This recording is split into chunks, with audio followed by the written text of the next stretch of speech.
Coming to you live from our studio in Atlanta, Georgia, this is the A1 Trading Daily Show.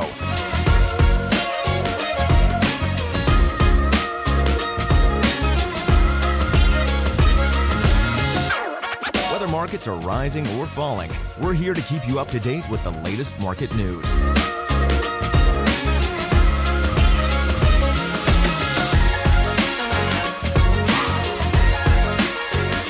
Join us as we trade currencies, commodities, and indices live, Monday through Friday.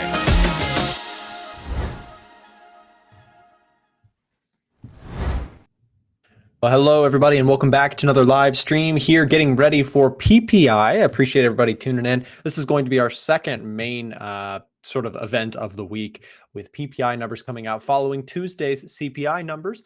Should be an interesting day. We're going to be going over some charts, some ideas, some things that I'm looking at going into this event. And for those of you who are just tuning in or just catching up with what's going on today, we have core PPI and PPI numbers coming out now.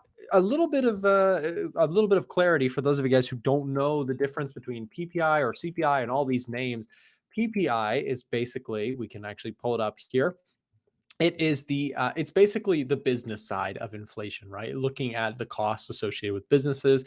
It measures the change in price of finished goods and services sold by producers, excluding food and energy under the core, and of course, including it under the PPI month over month.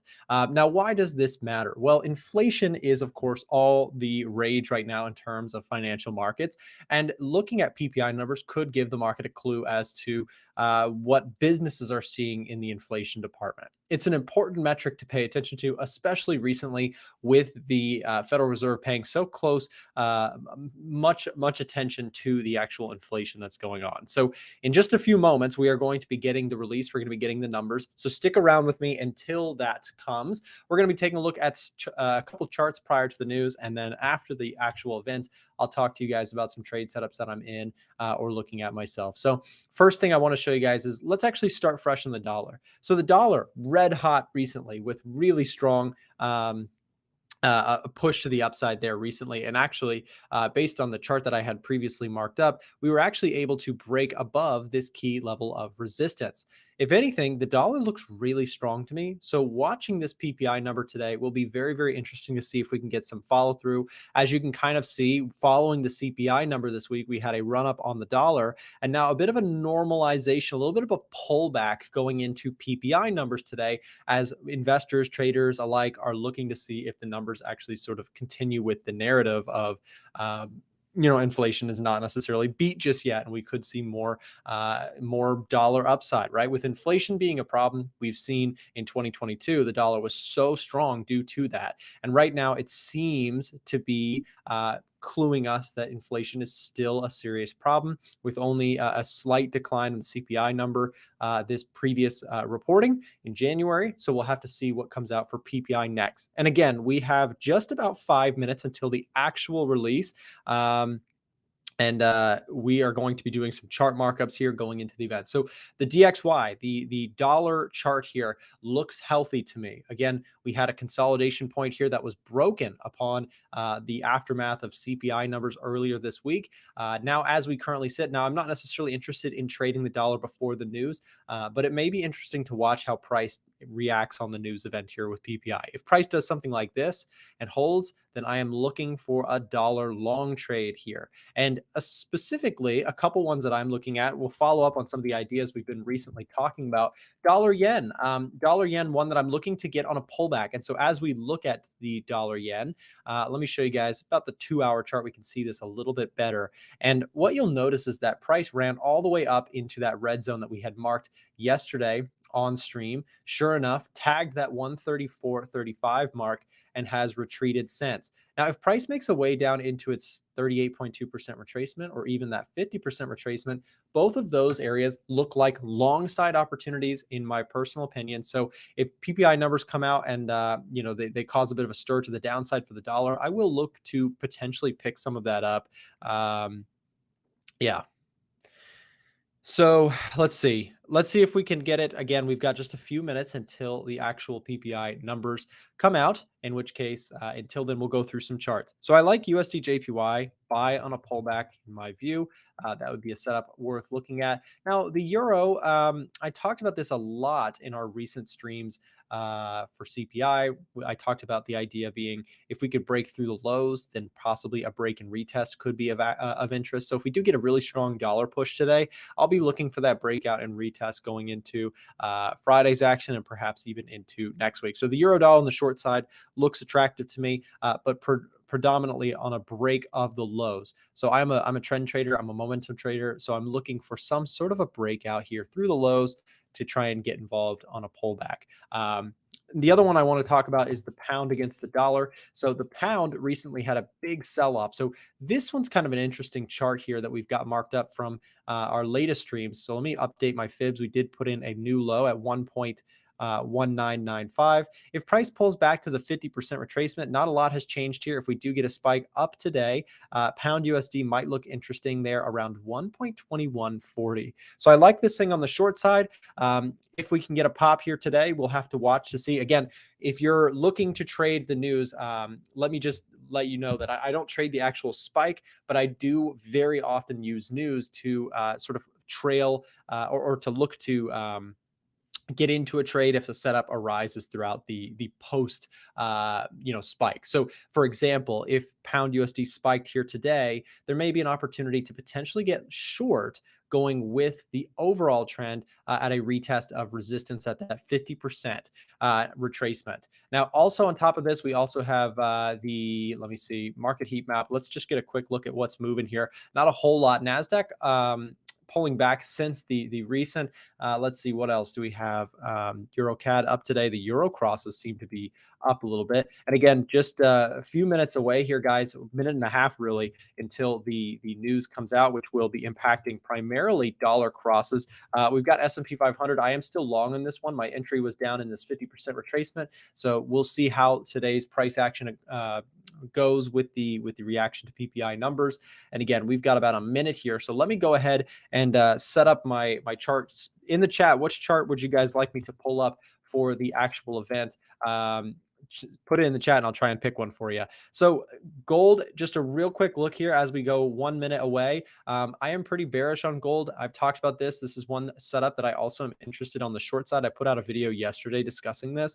A pullback into the 50% retracement from these highs looks like an interesting setup. So we're not really in a opportunity right now for me to go ahead and pick anything up. But if price does move higher, that's where we will be paying attention. Guys, we've got 30 seconds until the numbers come out here for PPI.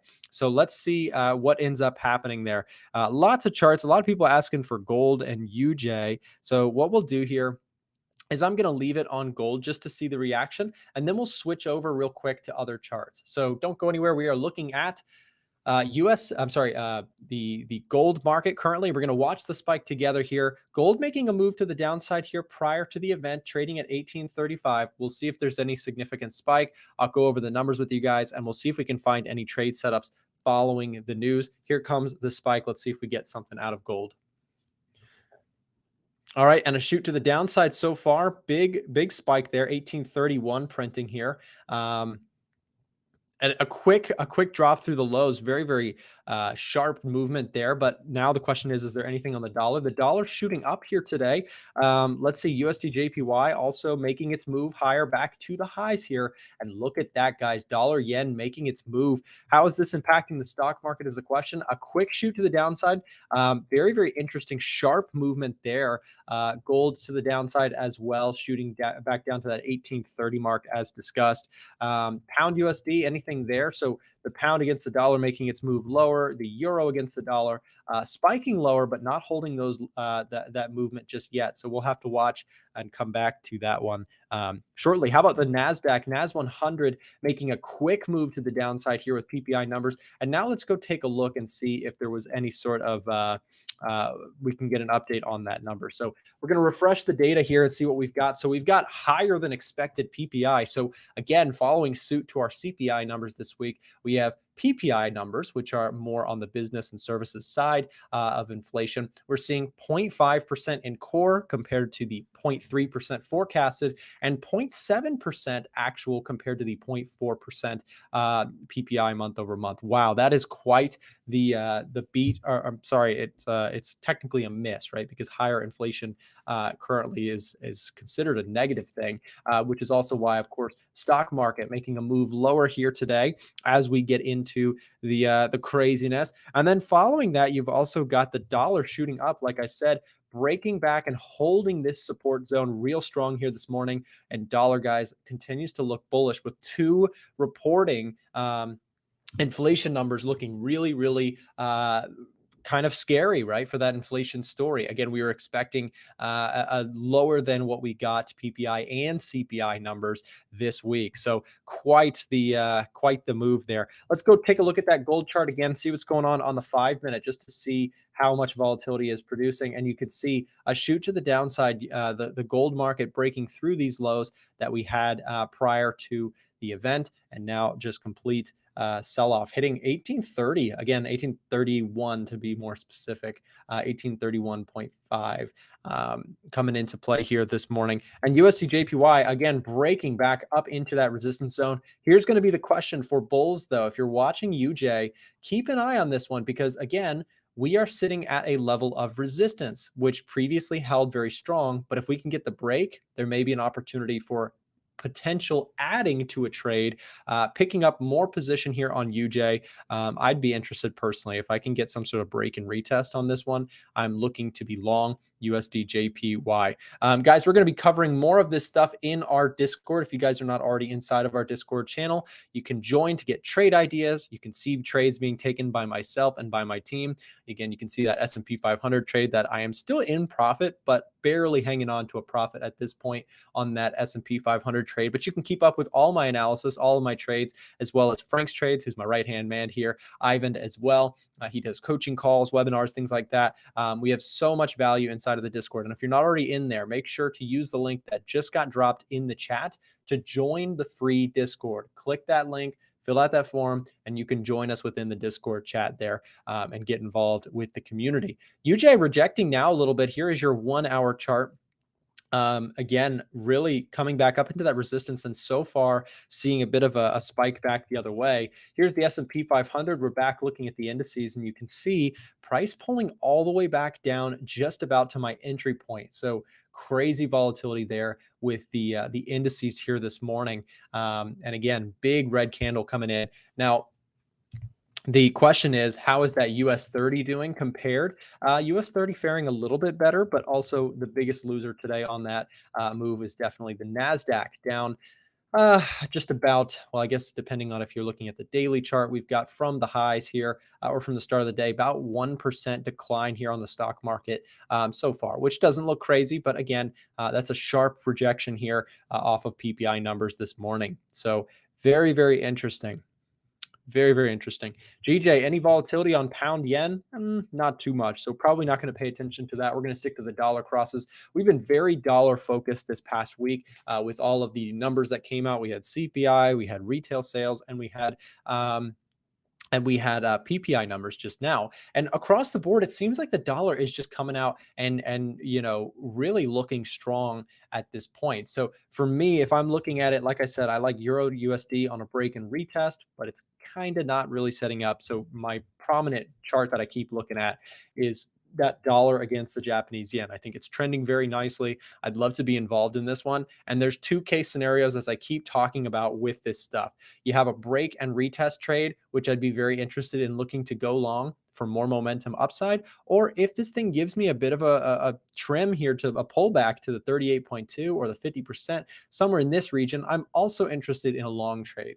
So I'm kind of just waiting to see what the dollar yen does. If it breaks higher, we get a big push, I'm happy to look to try and join. I don't care to be, the first one to join a trade. I just care to be in a good trend when it starts trending. So that's kind of my goal. And I'm also, like I said, I'm also interested in possibly trying to pick it up at a discount at around 133. So that's kind of where I'm at with the dollar yen, probably my favorite trade right now. I do still have my S&P 500 trade, which has really come back. Here's my trade on the S&P 500. So again, my entry, I'm still technically in profit. We're up $80 now. At one point, this trade was up like $600. So of course, this is markets 101. Sometimes you get the trade. And honestly, I still like this trade. I'll hold this one. If I'm wrong, I'm wrong. If price breaks to the downside and stops me out, then I will take my stop loss and be just fine about that. But the idea here is we're now currently sitting about break even. Look at that. The S&P 500 selling off pretty hard. And we're going to keep watching the indices as well as the dollar, which are kind of our focus right now.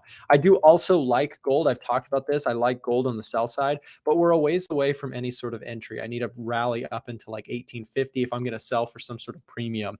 So that's my opinion on gold. I like selling it, but I only want to sell it up here at 1850. So if it does anything down here, I don't really care too much. Not going to do anything down in these areas. I'm not really a day trader. If you guys are familiar with my style, then you know I'm more of a swing trader. Nothing against the day traders out there. I just have a quite a busy schedule, and I don't like to stare at charts all day. So, I do these live streams, and that's like a 1 hour session for me where I go over charts and I do my trading and I do my updates inside of our Discord. And that's about, my trading job, if you will. It keeps it really short and brief, and then I don't have to stare at charts for the remainder of the day. And again, if you like doing that and that's your lifestyle that you prefer, then by all means do your thing. I feel I also I get like fatigued and I like lose my focus if I stare at this stuff for too long. So I like to just pick out great opportunities when I see them. And then when there's nothing else to do, there's nothing else to do. And again, look at this dollar yen, guys. I really was thinking we might get a pop above the previous high, but no, we're seeing sharp rejection as price came up to that 134.35 mark to the T, came right back up to that high and now rejecting it so far. Again, my thought process on the dollar yen is a break in retest or a pullback. Both of those look interesting for long side action. I am predominantly looking for a bullish setup on this one. And again, that is based off of what we're seeing from the Edge Finder right now, which gives the USDJPY cross a long bias. It's scoring high in areas like institutional positioning, like the COT data. We have 64.74% long ratio compared to the very heavily shorted side on the Japanese yen. On top of that, you guys, the retail crowd when it comes to UJ is very short. Look at this. You've got USDJPY. 37% of retail traders are betting on the long side of USDJPY, and a whopping 63% of them are on the short side. So if we know that the retail crowd is piled into a short trade, that's a red flag, right? It's something to think about. Nick, what's the Edge Finder watch list? We'll get to that in just a moment. I'm going over USDJPY, which is a trade setup that I'm personally keeping an eye on. It's my favorite of the watch list right now. USD, again, looking the more favorite of the two. And in terms of economic data, we're about mixed with the latest CPI and PPI numbers coming out. CPI coming out at 6.4%, with Japan's coming out at 4%. So their inflation is under a more it's a more reasonable number, but then you also have higher growth in the US, which is better, and then you have a more attractive interest rate to the currency at 4.75%. So, I'm predominantly looking to be long dollar yen if it can give me that setup. So we have the fundamental bias from the Edge Finder, but then I'm looking again for that pullback before I can get involved. So that's all I've got on USDJPY. Let's keep going and see if we can find anything else moving. GU, look at that, guys, headed back down to the lows, it seems like, with a push here off of this 1.2070 mark. Going into PPI numbers, this thing was trailing higher and just got smacked a little bit there with the PPI numbers coming out. Again, just a reminder for those of you tuning in, PPI numbers came out hotter than expected at core, coming out at 0.5 compared to the 0.3 and 0.7 compared to the 0.4 for just regular PPI month over month.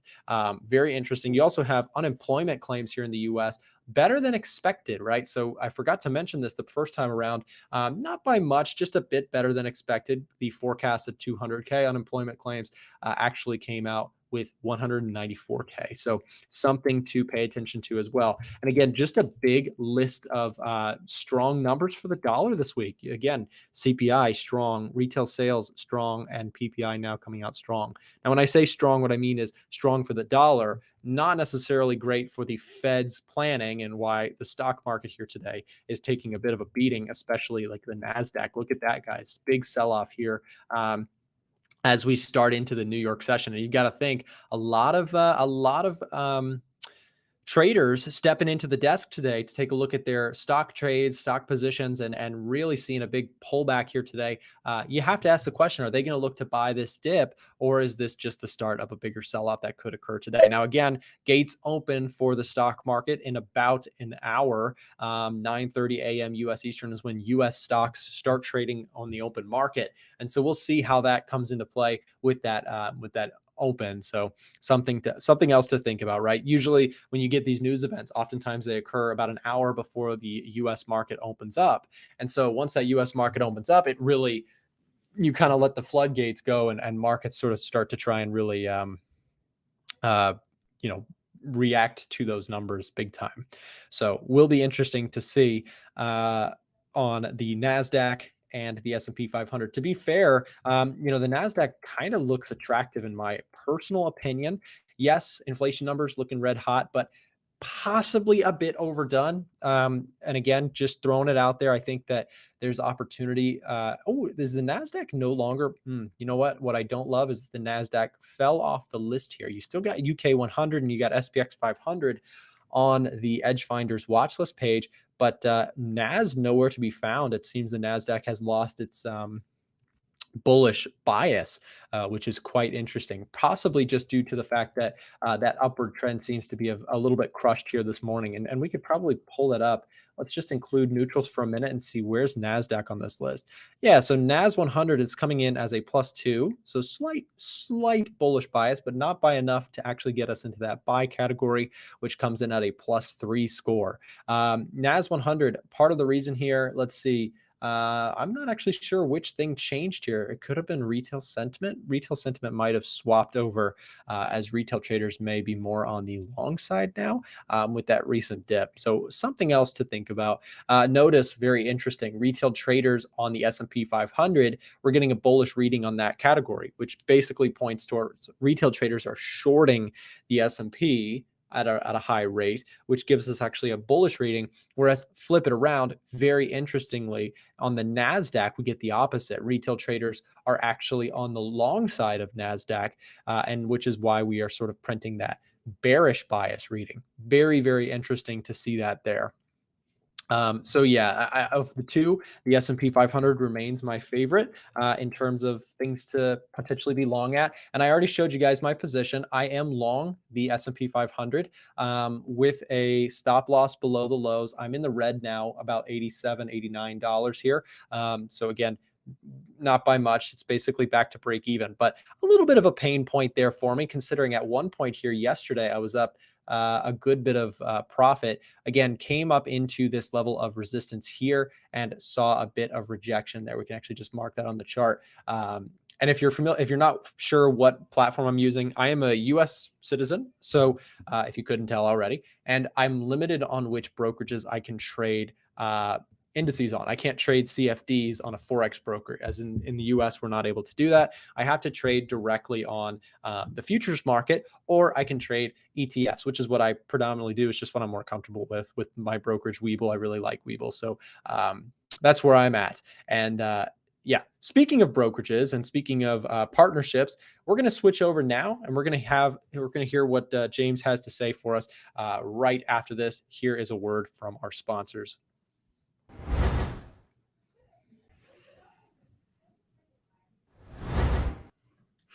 That's right. And thanks, Nick. Real quick, I want to remind you guys that today's stream is sponsored by 8Cap. And 8Cap is an award-winning regulated broker that allows traders the best experience that there is. If you choose to trade with 8Cap, you'll be able to trade CFDs like gold, Forex pairs, cryptos, indices, and more. And additionally, their spreads are razor thin. They offer up to a 500-to-1 leverage, and their customer support is top notch. One very cool feature is that they've recently partnered up with TradingView.com, meaning that you can do all of your trading directly on TradingView.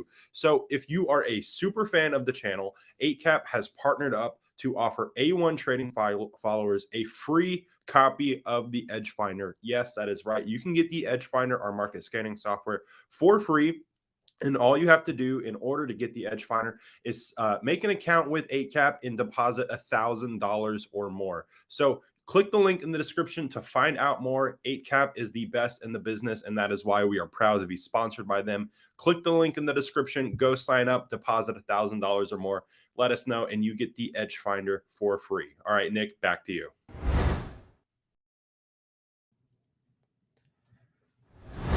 All right, and thank you, James, for that word from our sponsor, 8cap. Again, these streams are not made; they're not possible without our financial support that we get from our sponsors. And 8cap is a fantastic broker. I know many people there personally. They are an awesome group, super professional. And you know, if I was outside of the U.S., 8cap is the one that I would trade with. I can't do it because I'm in the U.S. and unfortunately, you know, due to regulation, I cannot do that. But for people outside of the US, you guys are in a good spot. You can sign up with 8cap using that link down below in the description and help out the stream if you're interested. So yeah. How long is your promo with 8cap? Christian asks. Christian, we have sort of an ongoing partnership with them. They basically support us financially to do these live streams each day.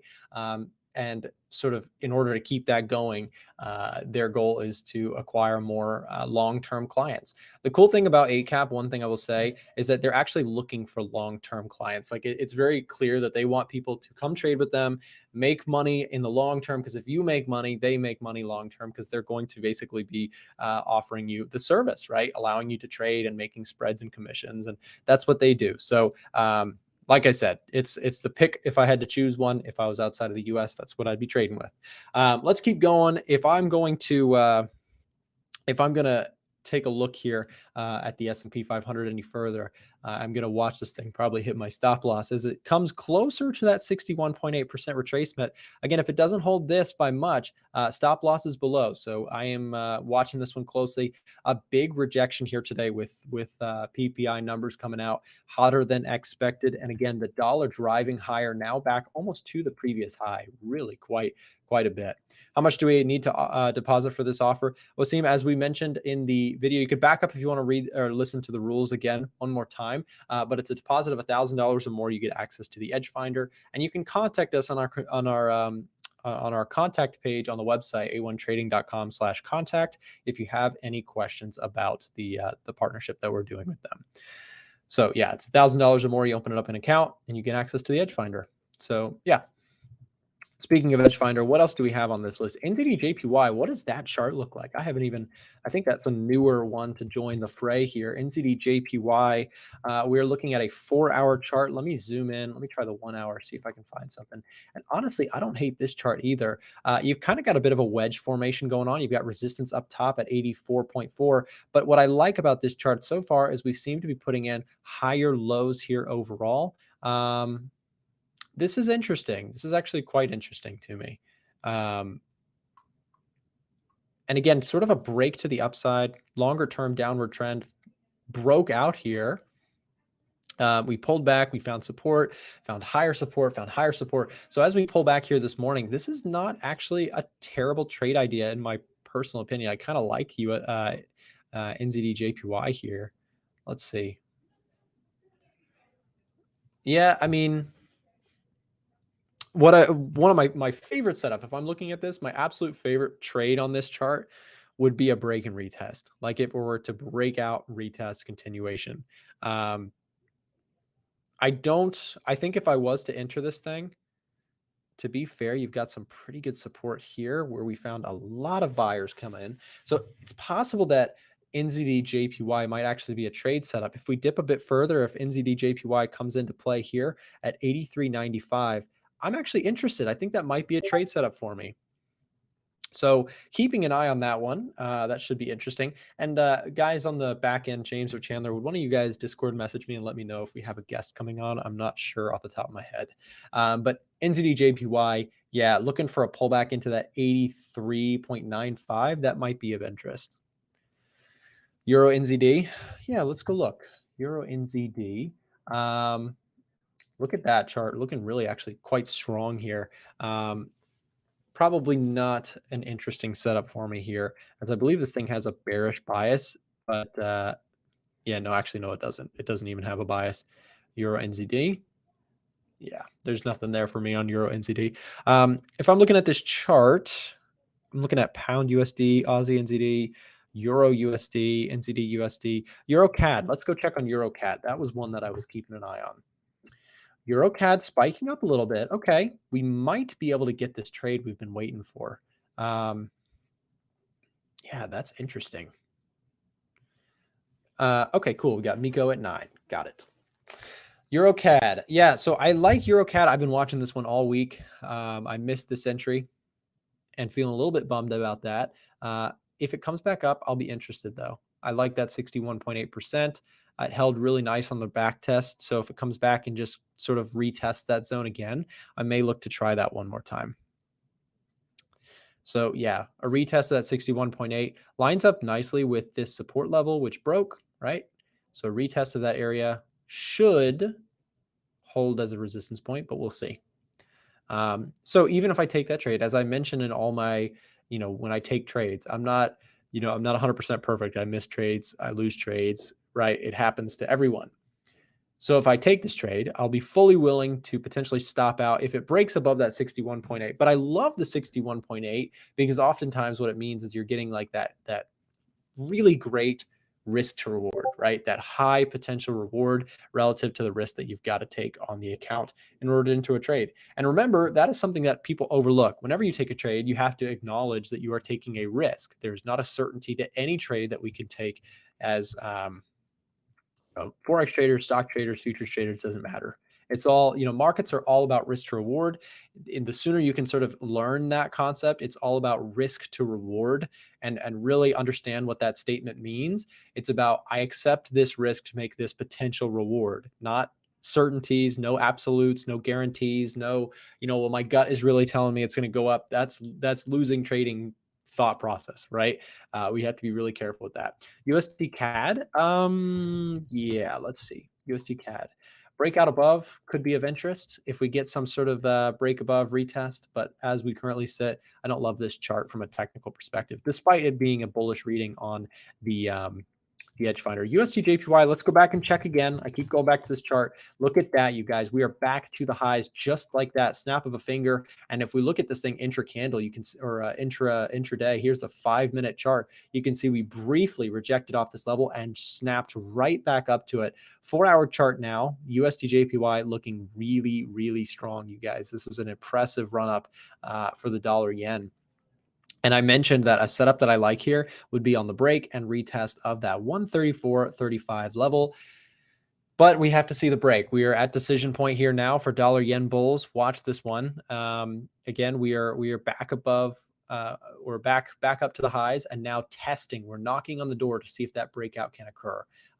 Held support really nicely around 133.78. In fact, probably worth marking that on our charts now, as this seems to be a very stubborn level for bulls, sort of a new low established, if you will. And with this retest here up to the 134.35, it's just a question of, can we actually get the break above? Swiss yen, I want to jump on this one really quick just to look at this and see what's going on. Speaking of Swiss yen, I think we got to bring in Frank here for a second and see what he's got to say. Frank, you want to hop in? Hey, Frank, what's up? I think you're muted. I'm not sure why that's going on. Can you unmute yourself on your mic? I still can't hear you. We'll back Frank out for just a second and see if we can find that on the settings. But I think Frank was talking about Swiss yen, and the thing I want to say with Swiss yen is that it still hasn't given us much of a pullback. Like, despite this crazy run up and this pause, there hasn't been any sort of significant dip, right? So yes, this thing is super red hot, but there's nothing for me to do on a trade like this until it gives me some sort of a pullback. Swiss yen still, is it still on the list? It should be still on the list. Swiss yen, yes, it's right in front of my eyes. Swiss yen. So Swiss yen, we could pull this one up on the edge finder for just a moment. And I know, again, Frank had been discussing this one. a bit on our recent streams. Look at this. 94% of retail traders are short Swiss yen. Hey, Frank, can we hear you now? Oh, I can hear you now. Hello? Hey, what's up? Okay, cool. What's Can up? you hear How's it me? going? I can hear you. Okay, good. I was just talking a little bit about your Swiss yen idea. Still hasn't given us much of a pullback, but what's your take on everything, Frank? We got some crazy PPI numbers coming out following CPI this week. Hectic. Yeah, so that was not very good news for the market, Yeah. but what I am looking at still is at higher high on the DXY. I entered a trade yesterday on the open Hmm. and kind of caught it at a pretty decent price, but once this high is established, or if it's established, I'm thinking we're going to see another retracement like how we've been seeing like the past couple of days. So this might leave room for an opportunity on the S&P, and it came all the way back on today's candle, which is a pretty steep move from yesterday's highs, but it still hasn't like broken anything significant. So it's like coming down to this rising trend line. I'm looking at support there and a potential setup. So still long bias on both, but just waiting for setups.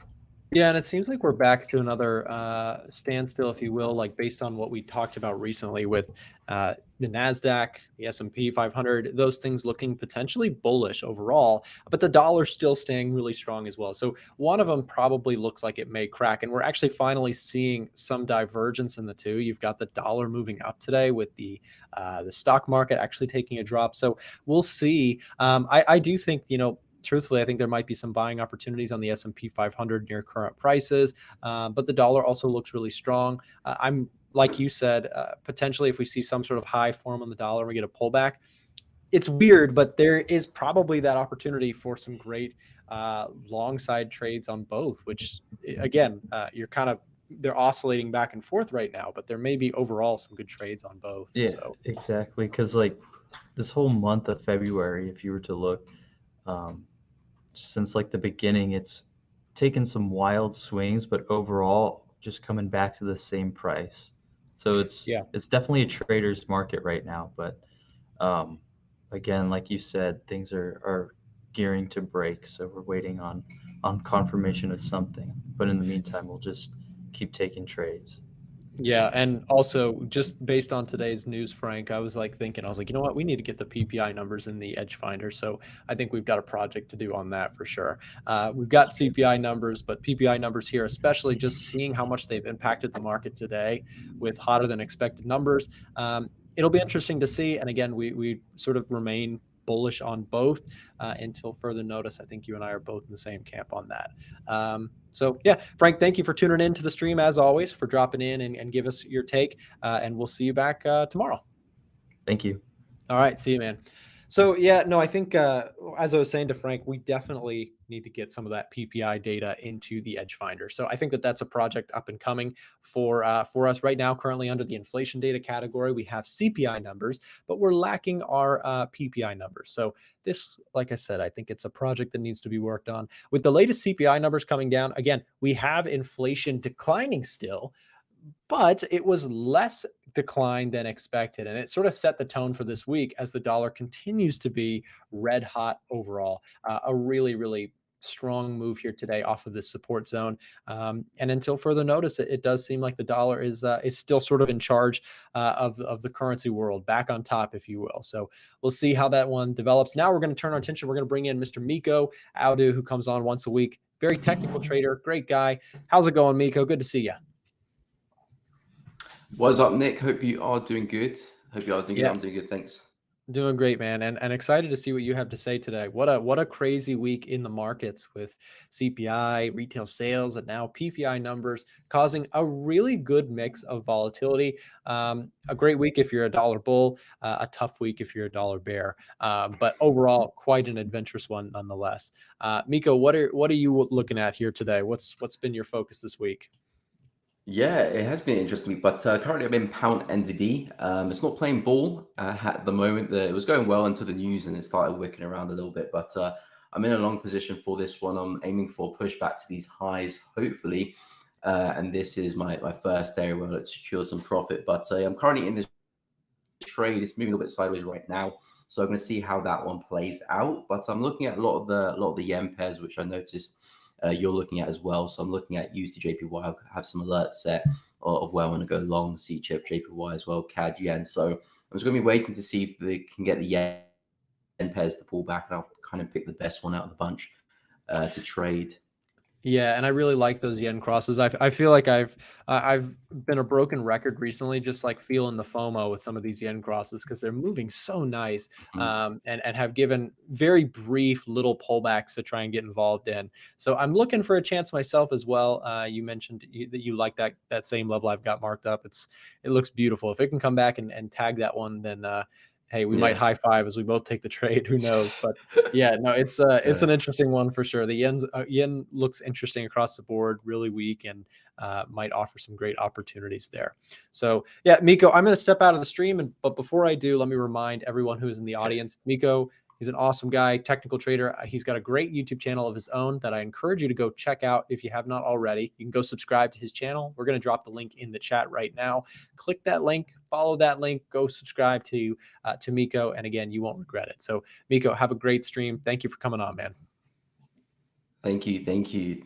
So yeah, guys, thank you for having me on the stream again. Streak continues.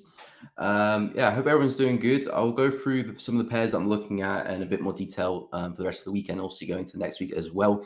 If there's any particular pairs that you guys are looking at or want me to look at, just feel free to leave it down in the chat. We'll discuss and share ideas. But yeah, like I said, pound NZD is the only trade I'm in currently. It's not really moving too good. There is some resistance here with these wicks here, which is what causing a little bit of noise, but I trust my analysis. I'm still looking for me to the upside. Again, it could fail. I don't necessarily trust my analysis that every single trade I take will win, but I trust that overall, if I take this trade 100 times, I'll be profitable. So I'm looking for a move to the upside for this one. Had some really nice high lows. We broke through some structure. We had this lovely bearish, move here to the downside, lower high, lower low, lower high, lower low. Now, since then, the market's been breaking to the upside, and more importantly, has broken through this high here with these new highs breaking through structure. So all I'm looking for is the next higher low of this market. We've come into this nice area, had some nice fib confidence there, the 0.618. Yeah, the 0.618. Got some nice entry confirmations on the hourly, so I'm looking for a push back to the upside. This is my first area where let's secure some profit.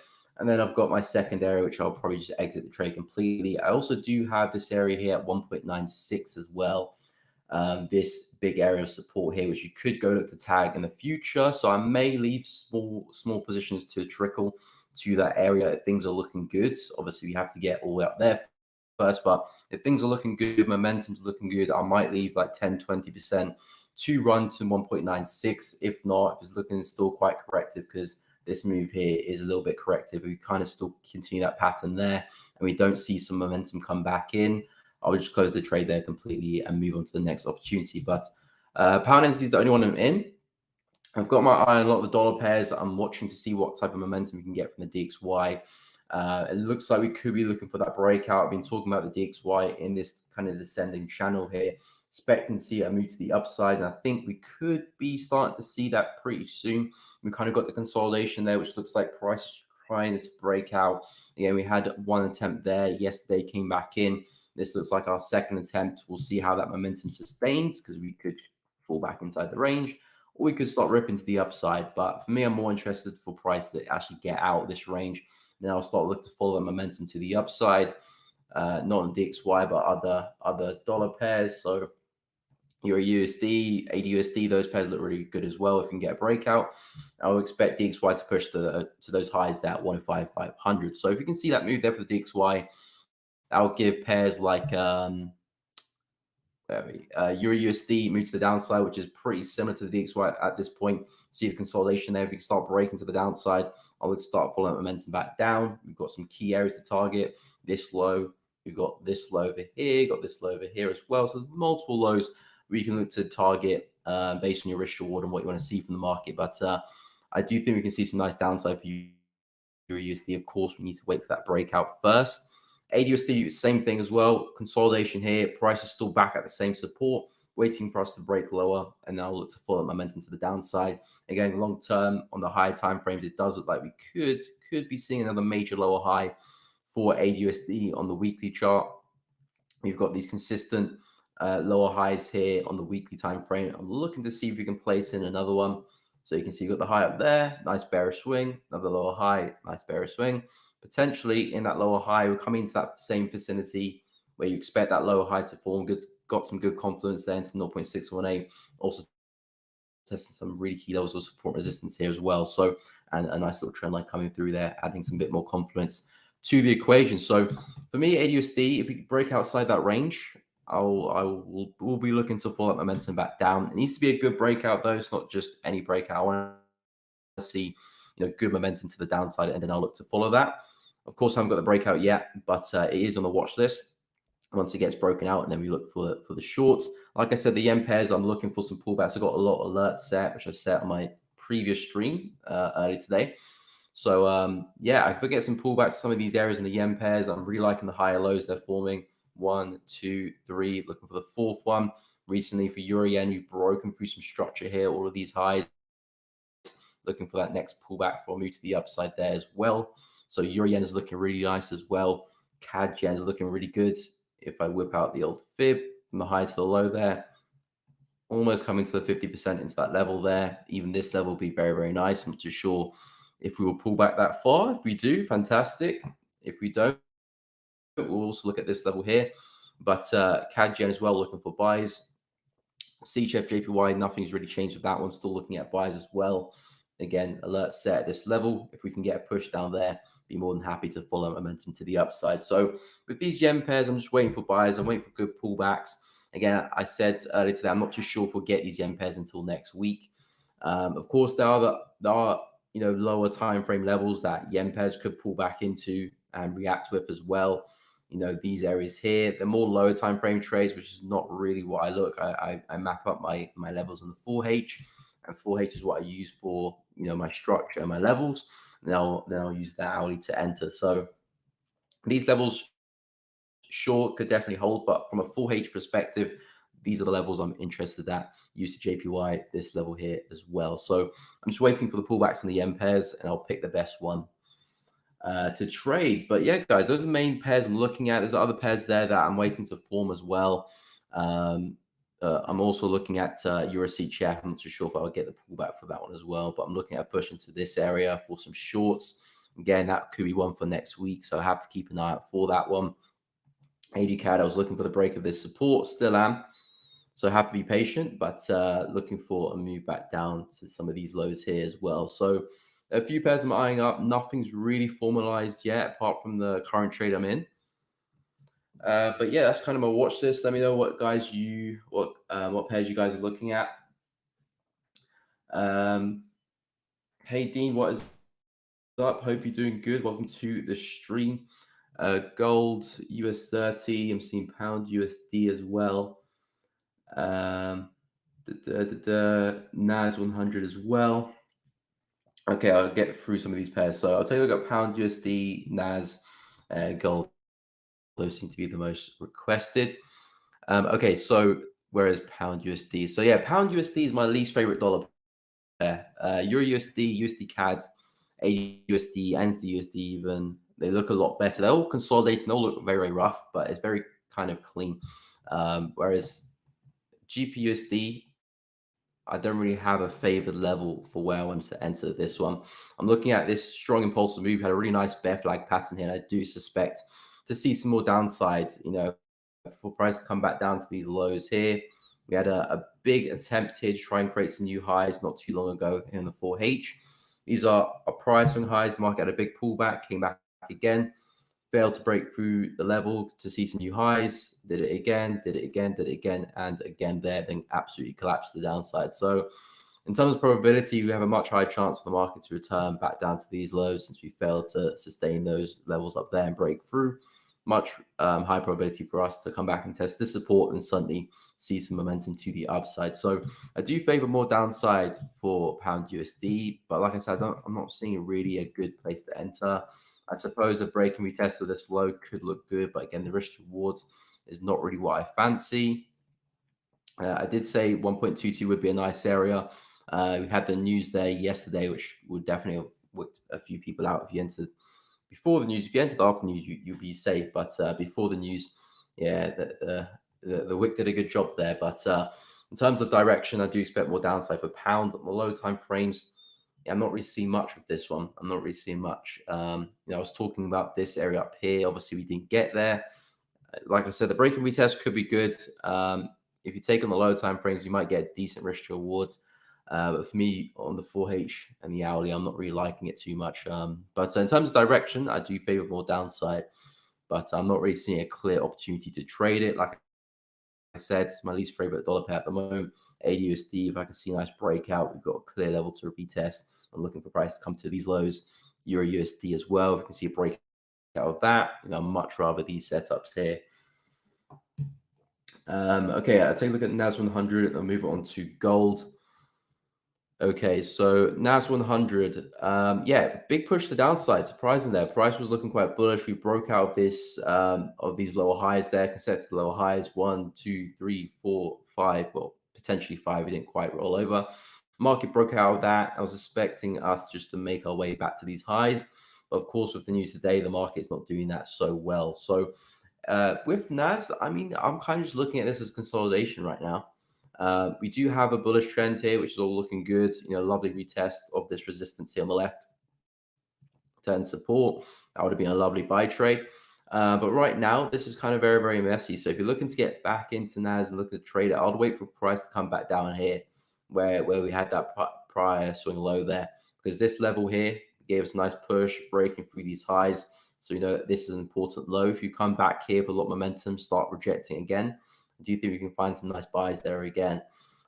So yeah, for NAS, I'm still bullish bias because the structure is still up, high, low, high, low, high, low, new highs.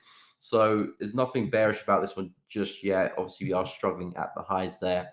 But in terms of structure and direction, I still have to favor to the upside until we break through some important structure. So buys for me for the NAS down at 12, just above 12,200 look pretty good. Stop loss below the level and look for some buys, targets. You can place it back at that resistance. That would make a lot of sense. On the low time frames, I'm not seeing too much here. I know it's back at support level there, but after that crazy momentum, you do want to see some signs that the market is holding. And in fact, that looks a bit more like a V-shaped reversal, which is not the best reversal to take. I mean, a V-shaped retracement, which is not the best retracements to take. Normally, they actually end up moving down more than they do actually heading back up again. So, yeah, my advice would be wait for price to come a lot lower. Got a much safer stop loss down here, a key level as well, and possibly could see another swing up. But yeah, got a long way to go before we get down at those prices.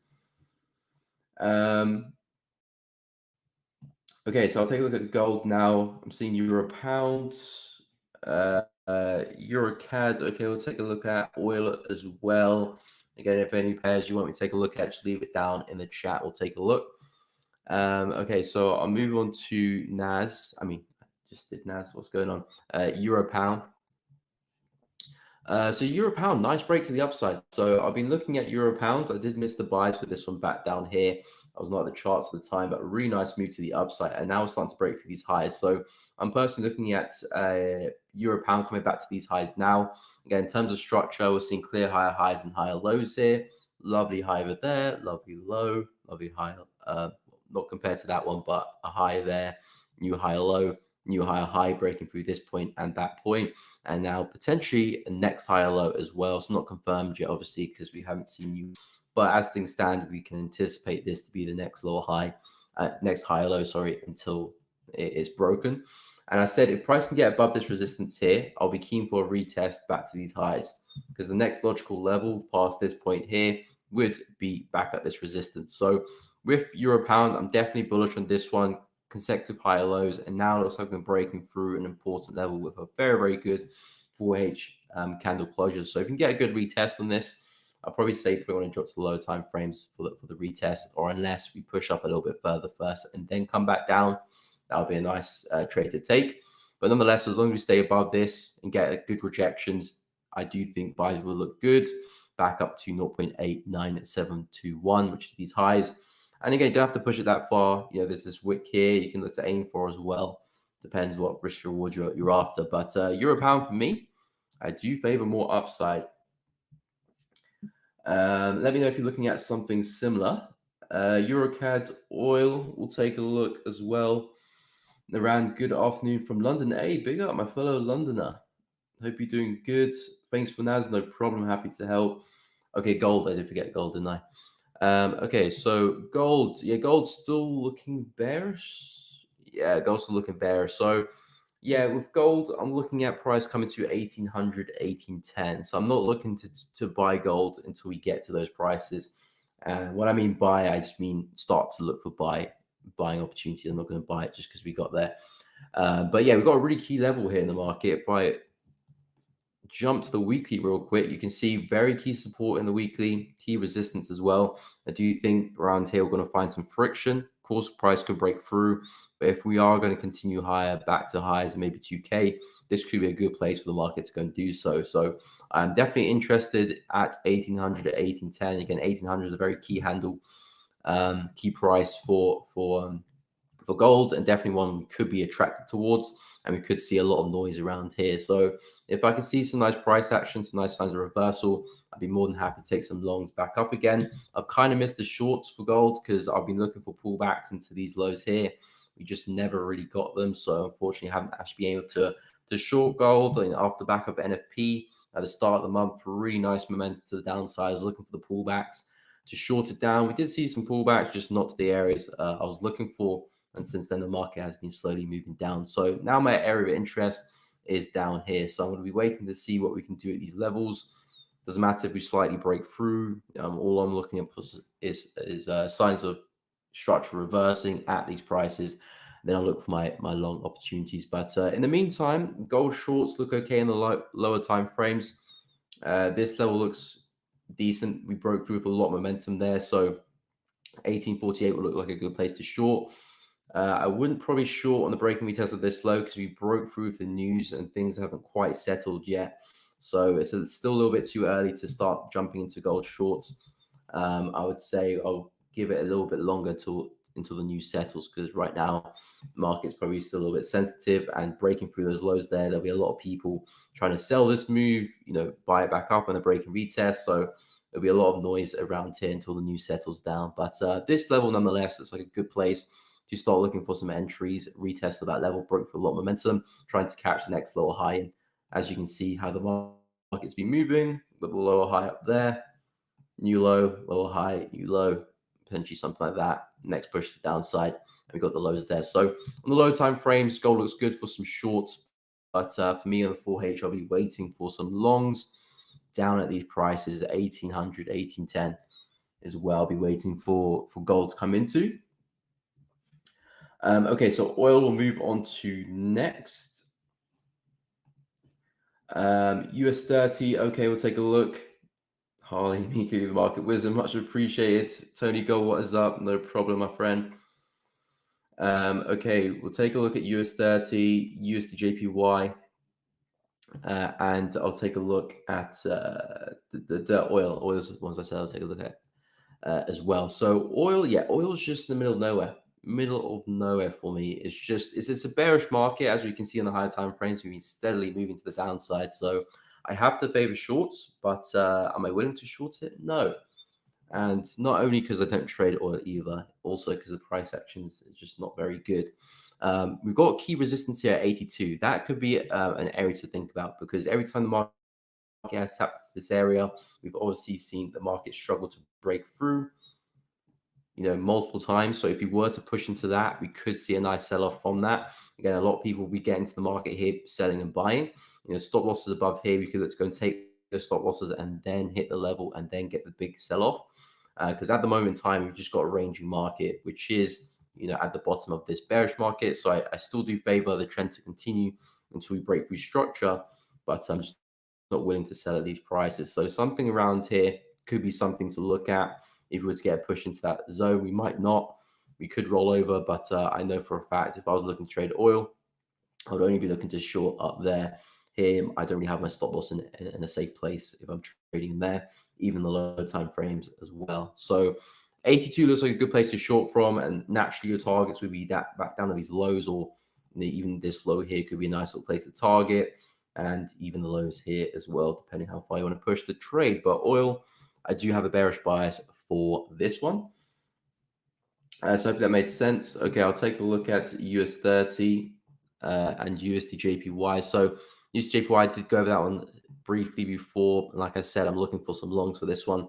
I'm really liking this level here, just underneath 133. Right now, we are testing some resistance here, so we are struggling a little bit at this area, 134,500. As you can see, really strong areas of resistance. The market's back there again. I'm not a bear in this market, so it's not something that I'm looking to sell. But if I can see some downside, I'd be more than happy to buy this guy back up again. Next, target area, probably this big supply here, huge move to the downside.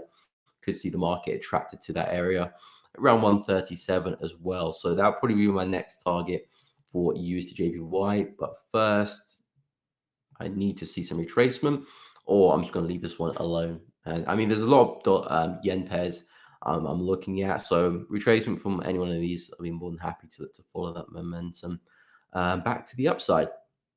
And US30 is very, very ugly price action. Wow, big push to the downside. Obviously, that's from the back of the news there. So yeah, I said today, my stream, that US30 is just a big mess, really. I do have a good setup, a good long setup down here, which is very, very interesting. Good confluence here, just around the 33,500, 33,400 mark.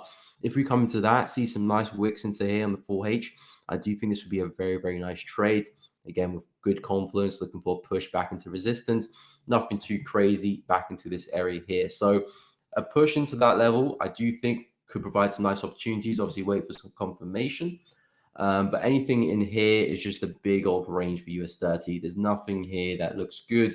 There's going to be a lot of stop losses below and above some highs, and they're just not really in any safe places. At least here, you can put your stop loss in a fairly safe place. If the price was to go and break through this, you'd expect the reversal to happen, and you can just look to change your bias completely.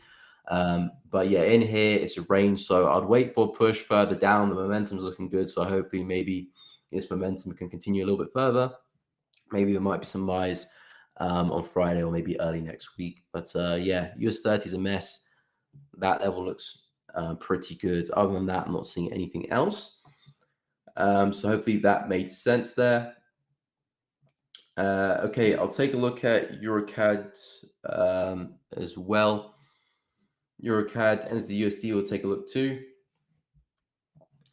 Okay, so EuroCAD, what's going on with this one? Okay, EuroCAD's still approaching this resistance here. So I do think there could be some nice shorts here for EuroCAD back at these back at this resistance. The market's had a lot of trouble breaking through this. Really nice rejection. If you can see that again, I do think the shorts will be looking good. At the moment, we've got some really nice bearish structure. Seen some new lows, seen some new lower highs as well. As you can see, did not mean to do that. So we had the equal highs up here for EuroCAD. Price was trying to break higher, create the new highs, tried to break through them, failed, tried to break through them the third time, failed. Came to downside, broke for the lows, new lower high, new lower low, retesting these lows. So all anticipating is just another lower high forming for price to return back to the same level of support. So nothing too complicated with EuroCAD in terms of structure and in terms of targets as well. Just looking for a pushback down here, 1.424, and obviously a retest of this level here. So if you're looking at EuroCAD, be a little bit patient. We're almost at that level. We can monitor what price does here at 1.436. If we see some good rejections on the hourly chart, some nice bearish engulfing, hammer candles, shooting star candles, that could be a nice place to look to sell upon that confirmation. Stop loss above the high, and then not bad risk rewards, 1 to 2.81. Obviously, that's theoretical, but still not bad risk reward for a pushback down for these lows. Take your TP there. Probably have some partials here to take out as well. So EuroCAD looks good for some shorts, but not quite at the level just yet. Ends the USD. Again, another dollar pair. I'm looking for this one to break to the downside. I'll have to stay patient. This one is actually showing a little bit more promise than AUDUSD and EURUSD, to be fair, in terms of the breakout. This one looks like it's not too far away. If you can start to see some candles rip into the downside past these lows, we've kind of got the breakout there for USD. It's not the cleanest one because we did kind of break, come back in, break again. So it's a little bit messy, but if we start pushing to the downside, cleaning out these lows, something like that, then we can look for the pullback and short that back down. Euro USD is not quite breaking out just yet. AUDUSD is coming at the lows again, so maybe the breakout's close with that one, but USD seems to be leading the way. So with USD, we're looking for a bit more downside, clean out those lows first, just because it could still be a fake out. You don't want to follow the momentum just right now. You could respect the support level here and actually climb back inside the range. You don't want to fall into that trap. So let price start breaking through these lows here as well.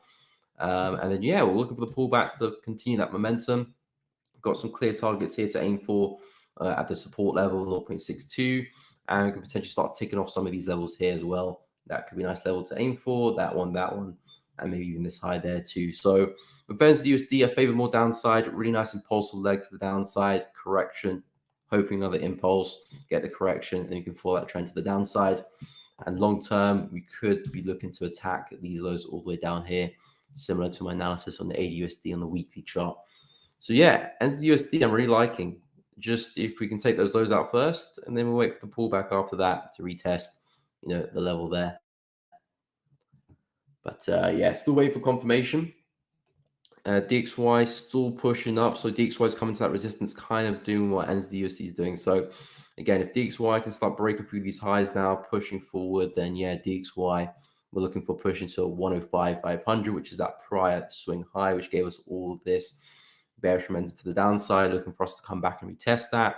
So yeah, USD shorts, AUDUSD shorts, Euro USD shorts, all looking pretty good. USD CAD longs as well, if you can break through these highs here.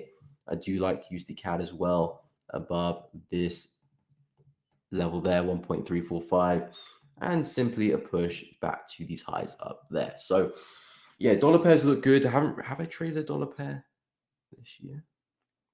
I don't think so. Yeah. Yeah, I don't think I have actually. I don't think I've traded a dollar pair yet this year, but things are looking good. Things are looking good. And hopefully you can probably get some trades. I'm not sure tomorrow, but probably next week. Probably next week if this momentum can continue. So still waiting on the DXY to clear through. And if it does, we'll look to follow that momentum in the opposite direction. S&P. Okay, we'll take a look as well. Felt like a gambler today. Nice. I'm joking, not so nice. Again, I mean, gambling, it's obviously fun to do. You can bet on some horses, bet on some sports, but trading, I suppose you can bet on some markets as well. But yeah, it's not really sustainable. It's not really sustainable. So if you feel like gambling, fair play. Just try not to do it again. Okay, so where is S&P? Definitely have to have my. Okay, so oh wow, very big bearish candle. Is it similar to US 100? Yeah, similar. Okay, so yeah, this one it's like US 100 as well. I mean, I kind of classify this Cup of coffee. I sit down. Next, I'm pretty much going to be looking for my cup of coffee. Highs, but potentially fall there. So the market is still bullish, and if I was looking to trade this one, I would still be looking for buys. I would have to say 40, 60 is the only place I'll be looking to buy the market. Similar analysis to US 100. So looking to buy at the support level there. Same with S&P. And simply for pushback to resistance. This looks like an okay opportunity. It's a bit more playing the range. We do have, some of the trends and some of that momentum on our side, but it's a bit more range play than anything. Don't really have so much of a trend anymore, starting to die out. So buys look good down here, just playing the low of the range. Got a safe stop loss there as well, fairly safe, and looking for a pushback to resistance. Same thing with US 100. So with both of them, I'm still bullish. We haven't taken out any key structure. I know the market's kind of bleeding right now and seeing a lot of bearish momentum, which will startle a lot of people. But the key thing to keep your eye out on is structure as well. Structure hasn't been violated anywhere, and this is still just within this range. So until we start breaking the low, start breaking the high, it's still range bound. So the momentum is not necessarily something that you really want to follow. Maybe it's something that could be on the lower time frames, but I'll leave it. You can definitely find some better opportunities and some better trading markets out there. But yeah, we've actually come to 2:30, so I will be passing it over to the next guest. I'm pretty sure A1 Trading and Trade Nick have left my link to my my YouTube channel, so feel free to go and check it out if you want to see more of my content. But thank you so much, guys, for having me on, and I'll pass it over to the next guest.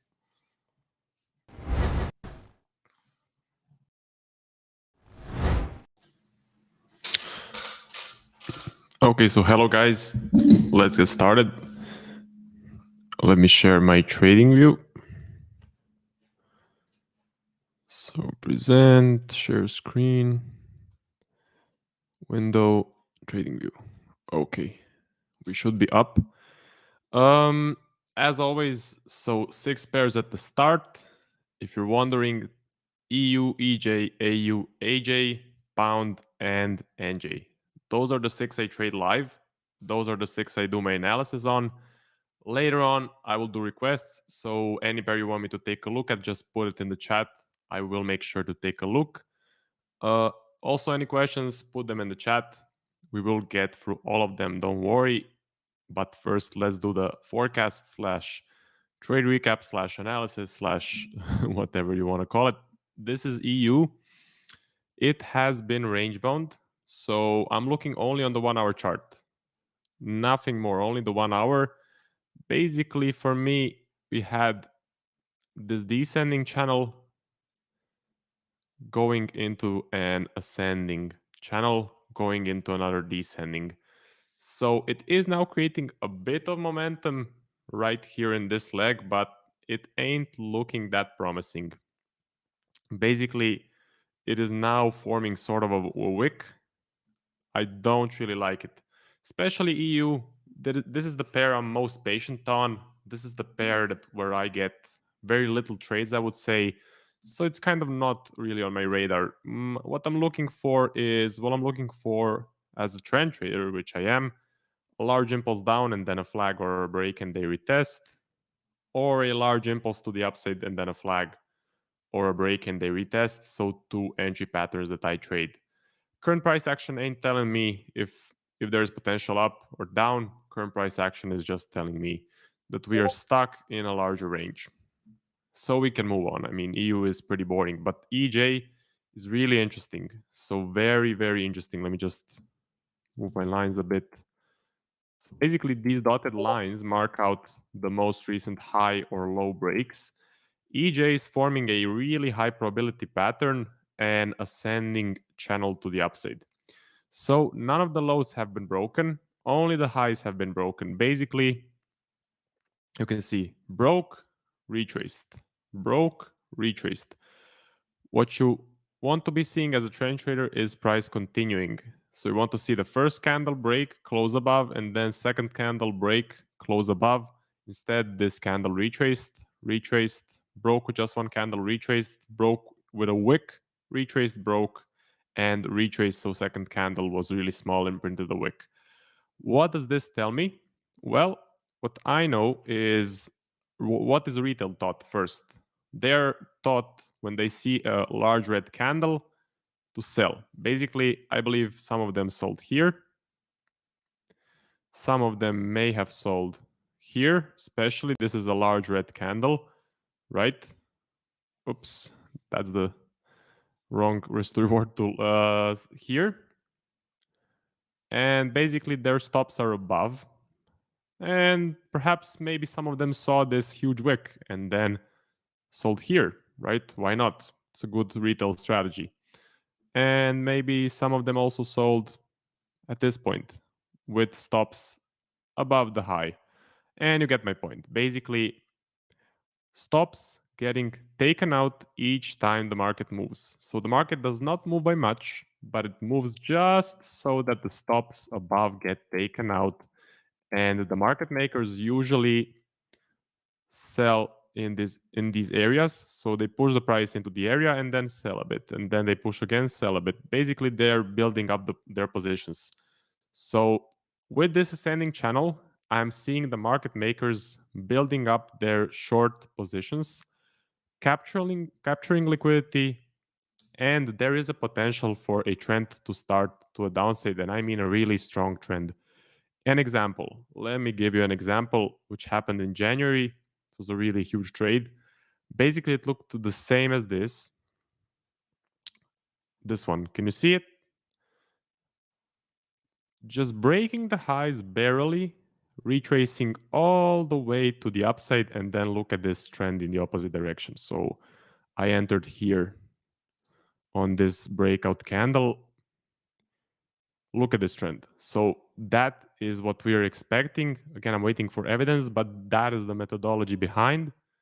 If you backtest this, you will see that after a huge ascending or after a huge descending channel, usually price tends to reverse in the opposite direction and heavily trend.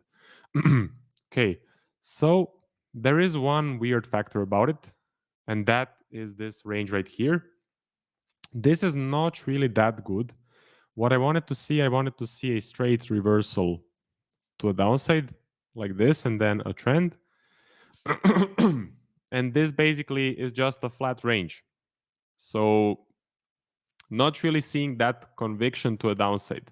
One thing I also know, in a larger, wider range, usually on the lower time frames, so let's say on the 5-minute, retail is buying the bottom, selling the top, range bound strategy.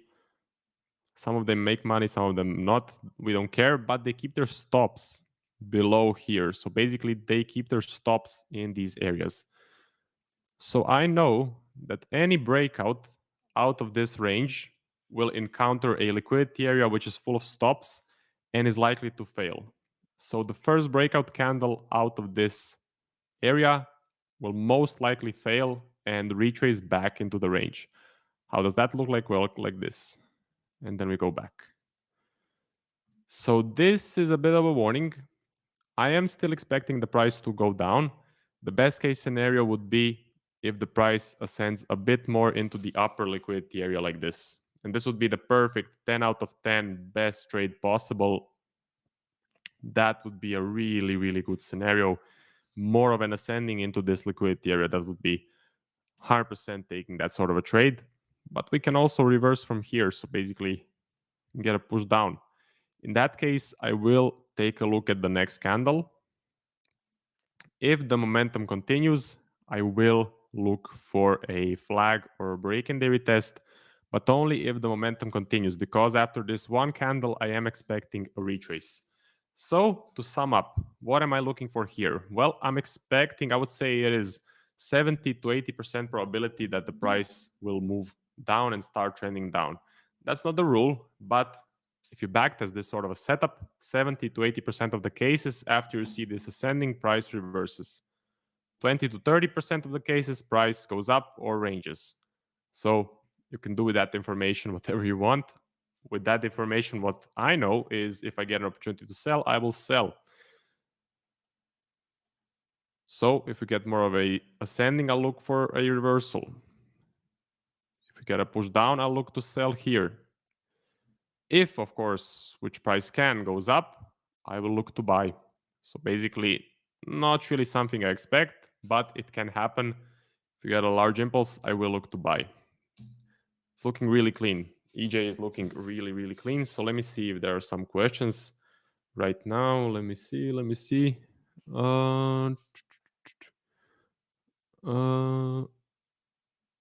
Okay, basically, I don't really see any questions right now. Aussie US dollar, it's kind of range bound. So basically, here, kind of stuck in a range. Not really moving up, not really moving down. Here it was kind of trending, but not really. I mean, it was a trend, but not really a strong one. Then broke the high retrace, broke the high retrace, broke the high retrace. So yeah, nothing really special here. What I do expect to happen, what I want to see is I want to see price move away from this box, basically. Want to see price give me a nice impulse down or a nice impulse to the upside. So this pair ain't on my radar currently. If you're wondering, I'm trading until Friday, 5 p.m. London time. So that is my cutoff time. AJ, range bound. I mean, why am I expecting a range here? Why am I seeing a range? Well, It's a V. Usually after this sort of a V reversal, so momentum goes up, momentum goes down in the same sort of fashion. Usually you can expect a range right here, which we are now getting. So we're definitely getting a range.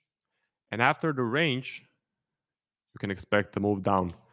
So currently range bound, but I would say it is 70 to 80% likely that this will at some point move down. So this can range for a bit more, and I think it will move down based on my market research. If it moves down, I usually look to sell in this area, basically. I wait for the confirmation, I wait for a large impulse down, and then I look to sell, because what can happen, this can start a nice trend. So that's the methodology behind it. I'm trading patterns. It's really simple. I see a pattern, I see the probabilities of the pattern working out, and then I either place a trade or I don't. So what I'm looking for, what would be the best, is a large impulse down. I would like to see a large impulse down here. Again, that's not the rule. Price can also move up, 20 to 30% that the price can move up. Anything can happen in the markets. We as traders work in probabilities, not in black or white, yes or no questions. So if someone asks me, do you think this pair will go up or down? I can only say there is this percent chance of it going up and this percent chance of it going down. I cannot say with 100% assurance if it will go up or down. No one knows that. So anything can happen. We just know if it's more likely to go up or down. So if it goes up, I will look for a flag to the upside. Let me check the chat now. Okay, basically pound. You guys would like the pound. So you're in luck because the pound is my next pair, basically. Pound is my next pair on the watch list. I do trade this pair live. And it's currently, it ain't looking that bad on the 1 hour chart, I have to say. It's looking okay. It's not really that range bound for me. What I do like about it is, well, I usually look at only the most recent price actions. So maybe the last few days, something like this. I don't really care about what happened prior. So what I do like is, I like this push down. It did end with a clean close. Now, there was an opportunity for me to enter on a flag formation, which I did not. So this is the flag, first low, first high, second low, second high. This would have been my entry candle. I use a fixed 15 pip stop loss, but I didn't take it. It just did not fit my plan because of a momentum shift here. When I'm looking to sell, I don't want to be seeing large blue candles. When I'm looking to buy, I don't want to see large red candles. Let's take a look at the size of this, just one blue candle. It's kind of big or even bigger. So as big or even bigger than the impulse candles, right? So only this red candle is bigger, but these ones are kind of the same size.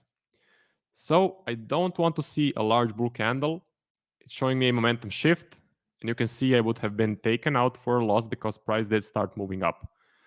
So you have to be careful when you're buying or selling not to have any opposite pressure from, if you're selling from the buyers, if you're buying from the sellers. We want to be, if you're buying, you want there to be very little sellers. If you're selling, you want there to be very little buyers. What does that look like? Well, try to find it. Hopefully, I can find it. Okay, here. For example, push up, small red candle, we continue. Small red candle, we continue. Small red candle, we continue. And then, okay, this is shit, but this prior price action is pretty good. So that's an example of small red candles when you're buying. Right now, we have broken this major low, or the most recent low for me. And if this continues, I will be looking for a trade. So for me, technically, price is in a downtrend, right? So push down, one candle pullback, push down, larger pullback, but it did not break the structure. Instead, it broke the low again. So technically in a downtrend, if I get a setup here, I will look to sell on a flag or on a break and a retest of the low. It's not the rule. Price does not have to continue down. Price can reverse up.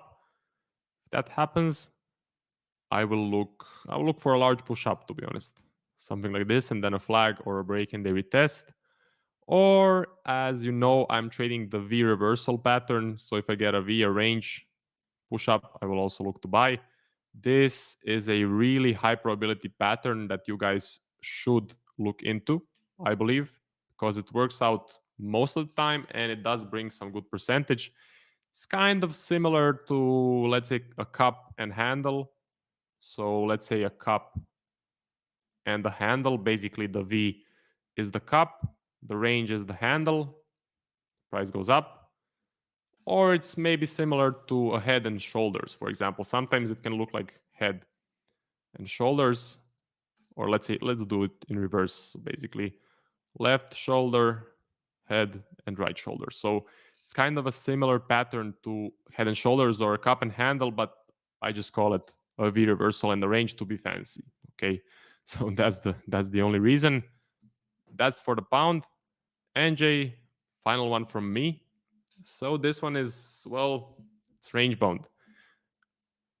Prior to that, we had a really nice uptrend, and now we have a range bound phase. I'm not a range bound trader, I'm a trend trader. So what I look for is right here. I was looking to buy 100%, and I actually was in a trade. So let me go over that one.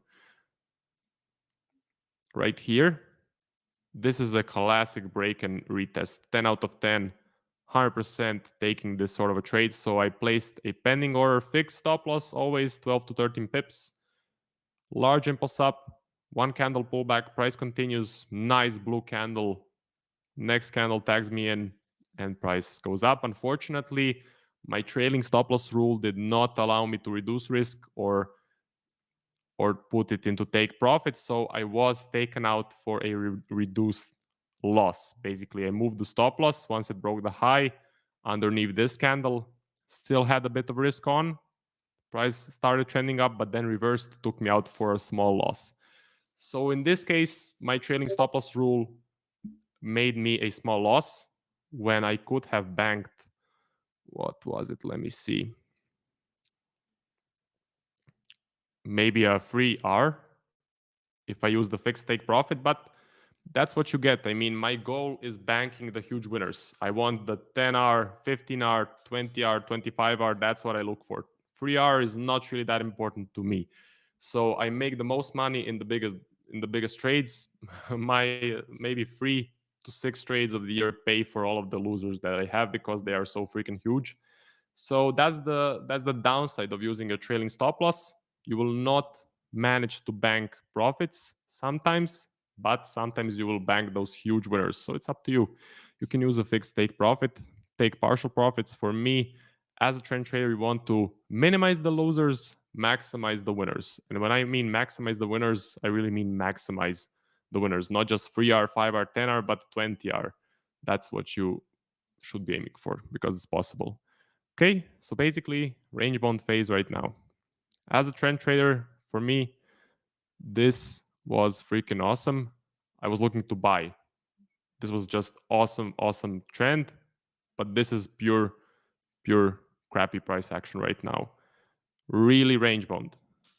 I'm expecting a larger range here. This is just not showing me anything. I'm expecting something like this. And what I'm looking for, well, I'm looking for a large impulse up, a flag, or a break in the retest. Same thing to a downside, flag or a break in the retest. Basically, I'm looking for this, right? I want to see this right now from here. That's the simplest analysis I can give you. If you're trading the pair, I would say watch out these areas. Why? Well, because on the lower time frames, traders are most probably selling the top, buying the bottom. They keep their stops in these areas, so these are full of liquidity. What the market makers do, they just push into that liquidity and then fill up their positions, take out some retail stops, reverse. That's why you don't want to be buying on the first breakout. You want, as I said, First candle that breaks out is very likely to retrace in a liquidity area. That's why we always wait for the confirmation candle or the next candle to close solid and move away from the range. Let's take a look at the questions. Okay, so pound, we have looked at pound, M and Q. Not sure what is M and Q, so I only trade Forex. I only know currencies. We can do gold, we can do oil, but yeah, I'm not sure what is M and Q. So you trade pattern on 1 hour candle only. Yeah, true. So only the 1 hour chart, basically. Only on the 1 hour chart is where I trade. And I don't look at absolutely anything else. I try to keep it simple. So in my opinion, the best traders keep it as simple as possible. Look at the one time frame, look at the pure price action, and just know the charts inside out. So the more, and what I read from trading books, the more simple you have your trading setup, well, the more money you will make. Because trading is simple, but it's not easy. So it's simple to build a trading plan. It's simple to find patterns that work, but it's not easy to implement in the live markets. That's why in backtesting, you can have awesome results. You can make 200, 300% per year, but then live trading, you're completely shit because your psychology is not up to the level that it should be. You're missing trades, you're taking too many losers, FOMO, and yeah, full range of emotions. I mean, it's just a completely different beast. Backtesting and live trading is completely different, but we can do gold. Gold. Okay, gold, gold, gold. It's a very strange pair, basically. Very, very strange, different from any pairs that I trade. Why? Well, because it moves in these erratic moves. So down, up, up, range, down, range, down. Basically, tough to read for me personally, for my style. So what I see right now is it's kind of descending, but wicks all over the place. So I would expect for this to reverse up, but I would just want it to clean up a bit. I mean, you can get on a nice trend, such as this one, or this one. This one is too quick. This one potentially, so you can get on a nice trend on the 1 hour, but I would be careful.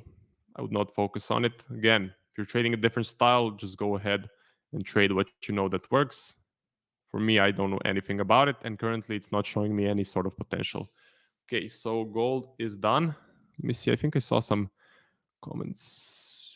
So we can do GJ and USD Japanese yen. So let's do GBP, JPY. Oh, looks like there is always some drawings. So TradingView has been acting up in lately, and it's leaving me all these drawings. So not sure what is happening. If anyone knows, put it in the comments. Do I need to maybe reinstall the application? Possibly. This one, range bound. Range. Here, range bound. Prior to that, it was a really nice uptrend. This was looking really, really nice. Definitely liked this uptrend. So if I was trading the pair, this is the time I would have been looking to buy, even on here on a break-in day retest. Here, that would be perfect. Perfect to get in on a long trade. But now it kind of fizzled out.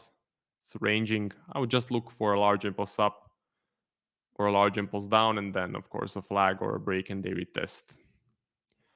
And UJ. Let's do UJ. Oh, it's looking good. It's not that bad. I mean, prior price action, here we saw an okay trend. Here we saw sort of indecision, lots of wicks, but right now it's kind of cleaning up a bit. So for anyone that has UJ on the watch list, push up, pull back, push up, pull back, push up. Deeper pullbacks, so bit of a warning sign, but looks like it's continuing with some strong momentum. So there is still hope. There is still hope that this will continue. What you want to be seeing is exactly what we're seeing here, is large, nice blue candles bigger than the red ones. Blue ones bigger than the red ones. For example, take this one. It's kind of bigger than most of the red ones, right? So that's a good sign that the momentum is still up. And yeah, let's quickly run through the pairs again, since the candle will close soon. So basically how I do it, I check the charts on top of each hour. So let's say at now is, for my time is 15:55. I check them at 15:58 or 59. Every hour, 59, I check the charts. That is how I trade. This is now closing with momentum, but still stuck in a range, so not touching it currently. DJ, still ranging, so that's kind of bad. But we can still get that reversal that I was talking about. AU, moved down, but still in a range. Looks same as EU. AJ, range. GU, let's hope this has a nice breakdown. Let's hope for something like this. Then the downtrend continues and we can look to sell. NJ, range bound, range bound, range bound. Very, very range bound, not really showing me what I want to see. Let's look at the questions again. Questions. Morgan, yeah, no problem, no problem. I'm glad that you enjoyed the stream. S&P 500, sure. Last one, quick one, S&P 500. Always interesting to look at. S&P. Let's see. I think there is no FXCM Vantage. Yeah, okay, let's do Vantage. Oh, range bound, range bound. On the 1 hour chart, of course. Maybe on other charts it's looking good. For me, this is range bound, not really showing me anything. And also indecision, so large wicks, huge wicks up, huge wicks down, indecision. Here, range, I would not touch it. What I would look for is something like this. Ooh, this was really good to buy, for example. See? Really nice push up, pause, push up. That was really a nice uptrend. That's what you want to be seeing. This is pretty bad now. So yeah, look for a large move up or a large move down and then an entry pattern, and that's about it. Check the chat again. So yeah, that's it for the stream, guys. Time has now run out. Hope you enjoyed. Hope you took some value. See you next week. And just keep following your plan. Be patient. Do some back testing. So do some market research. Never jump into trade without researching the market first. That's it. See you guys in the next one.